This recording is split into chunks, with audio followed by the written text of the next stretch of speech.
안녕하세요. 자, 바로 본론으로 들어가 볼까요?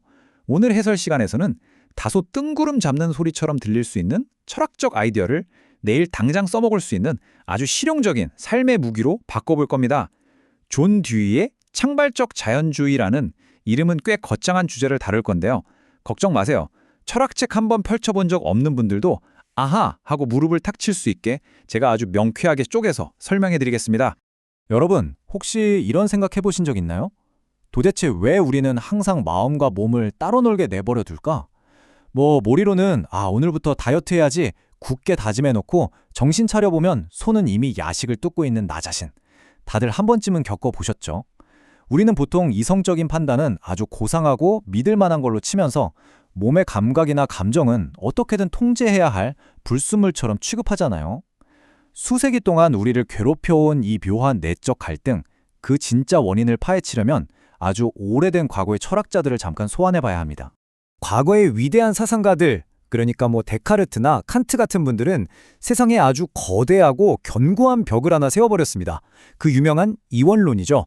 그들은 차갑고 순수한 논리나 이성은 저기 높은 곳에 고이 모셔둔 반면에 우리가 매일 땀 흘리고 겪는 물리적 감각과 감정들은 불완전하고 지저분하다면서 벽 너머로 완전히 격리시켜버렸어요. 그러니까 마음은 무조건 우월한 정답이고 몸은 열등한 오답이라고 아예 단정을 지어버린 겁니다. 세상에 너무 극단적이지 않나요? 자, 그래서 오늘 우리가 어떤 순서로 이 오래된 벽을 허물어 볼지 한번 살펴보죠. 첫 번째, 전통 철학의 한계. 두 번째, 새로운 경험적 방법론. 세 번째, 이원론 타파. 네 번째, 세계를 연결하는 교호작용. 그리고 마지막으로 오늘날 우리의 삶을 위한 철학까지. 상아탑에 갇힌 철학이 어떻게 실전 지침서로 변신하는지 빠르게 짚어보겠습니다. 네, 첫 번째 섹션입니다.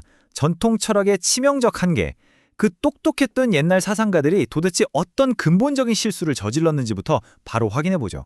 전통 철학자들은 한마디로 절대 변하지 않는 완벽하고 객관적인 진리라는 신기루에 완전히 꽂혀 있었습니다. 절대 무너지지 않는 지식의 성을 쌓고 싶었던 거죠. 그러다 보니까 눈에 보이지도 않는 그 추상적인 이성만 VIP 대접을 하고 반대로 우리가 일상에서 직접 냄새 맡고 만지고 느끼는 생생한 경험들은 오류투성이라며 완전히 무시해버렸어요. 결과적으로 인간의 삶을 아주 인위적이고 삭막하게 두 개로 쪼개버린 겁니다.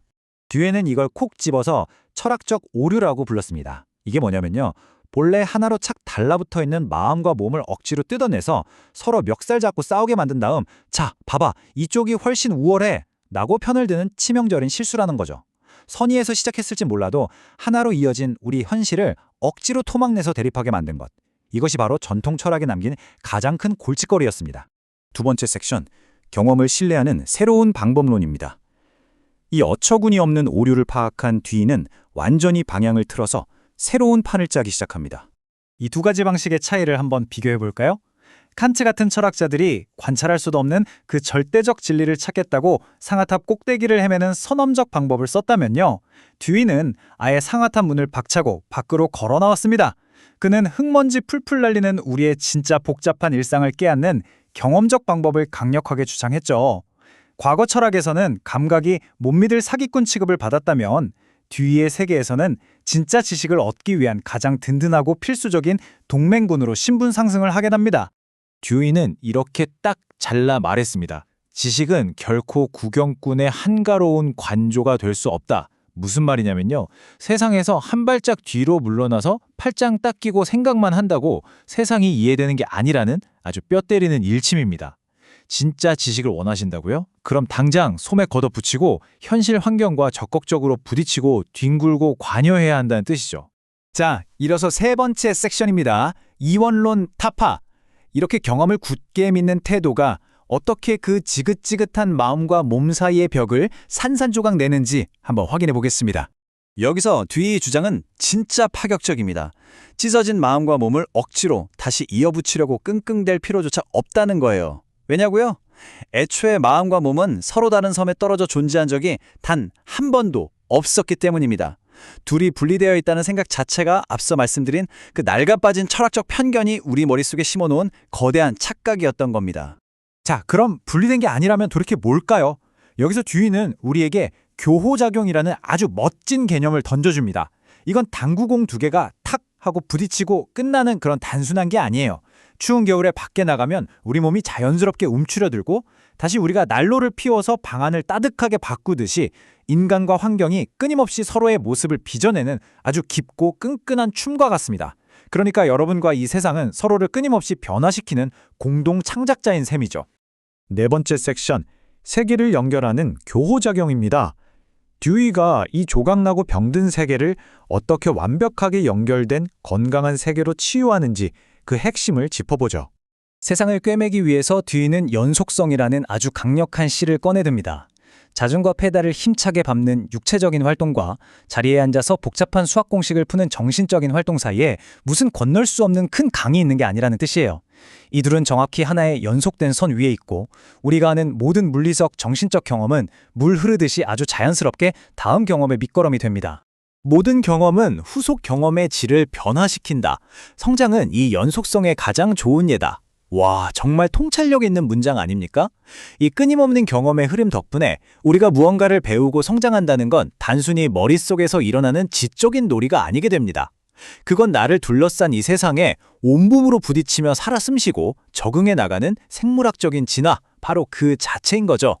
드디어 마지막 5번째 섹션, 오늘날 삶을 위한 철학입니다. 자, 다 좋습니다. 그런데 이 100년도 더 된 철학이 당장 내일 출근해서 겪을 골치 아픈 문제들을 해결하는데 도대체 무슨 쓸모가 있을까요? 듀이는 우리의 경험이 겹겹이 쌓인 케이크의 층과 같다고 말해요.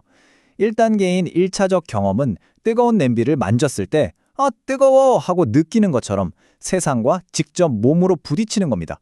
그리고 2단계인 2차적 경험은 그 물리적인 기억을 바탕으로 불은 항상 조심해서 다뤄야겠군 하고 추상적인 생각을 만들어내는 과정이죠.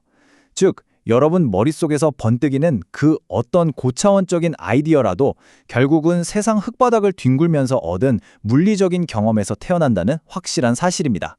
그런데 정말 놀랍게도 말이죠. 마크 존슨 같은 현대의 인지과학자들이 듀이의 이 통찰이 과학적으로 완벽하게 맞았다는 걸 증명해냈습니다. 우리 뇌는 진공 상태에 둥둥 떠서 기계적으로 계산만 하는 컴퓨터가 절대 아니에요. 우리의 마음은 철저하게 우리의 물리적 몸에 의해 빚어지는 이른바 신체화된 경험입니다. 우리가 하는 아주 복잡하고 추상적인 생각조차도 알고 보면 우리 몸의 감각과 움직임이 은유적으로 촥 확장된 결과물이라는 뜻이죠. 자, 이제 여러분께 마지막으로 조금 도발적인 질문을 하나 던지며 마무리할까 합니다.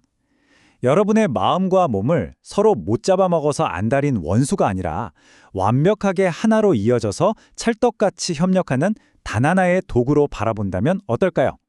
마음은 현실과 동떨어져 있다는 그 오래되고 무거운 착각의 안경을 벗어던지는 순간 여러분은 감각과 이성이 완벽히 결합된 여러분의 경험 전체를 세상의 복잡한 문제를 박살낼 아주 유연하고 강력한 무기로 쓸 수 있게 됩니다. 자, 내일 아침 눈을 뜨면 여러분은 이 새롭고 강력한 무기로 어떤 문제부터 가장 먼저 해결하시겠습니까?